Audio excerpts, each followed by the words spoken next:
Here's a super quick tutorial on how to solder and how to solder to a tube socket. I use 64 rosin core solder, and it's 0.031 inches in diameter because you want the thin stuff, not the thick stuff. I use flux, liquid flux, and this is my weller. I use it at about 650 degrees. Now listen, you don't want a dirty tip. You see that tip? That's a dirty tip. You gotta clean that tip. So there's a couple different ways to clean it.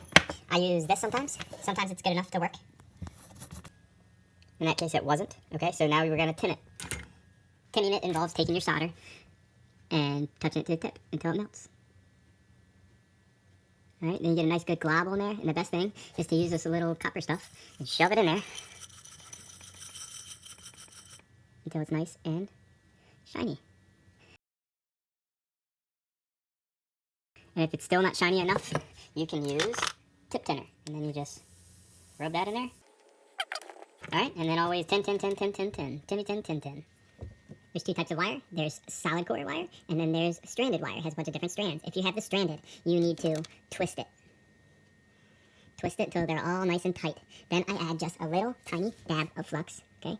Just a little dabble there. That's even too much. Just wipe it off a little bit, a little tin, tin, tin, tin. I get a little solder.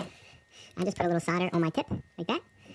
And then I touch it to the wire until the whole thing is nice and shiny. Check the whole thing. You don't want to burn your rubber. Nice and shiny, okay?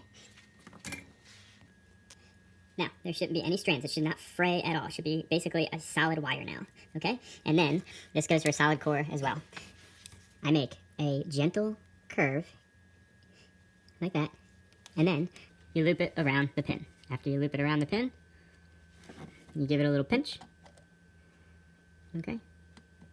After you give it a little pinch, it should kind of look like this, and you can move it in any direction you want. You can have it up, you can have it to the side. What you don't want is a big, long lead that touches this pin or that pin or any other pin. You just want it on its own pin, and you want it to stay where you put it. That's the key. Solder is an electrical connection. It's not glue. So this is what you pin this. We don't really need the flux, so we're going to touch the tip to the component and the wire, and then we're going to touch the solder to the component and the wire. Then when you remove the solder first and then the heat. That is what it should look like. That's all you need. You don't need solder anywhere else. It should be a nice even flow. It shouldn't look like it was dried out or something. It should be shiny, and that's it. If it doesn't look like that, redo it. Deuces.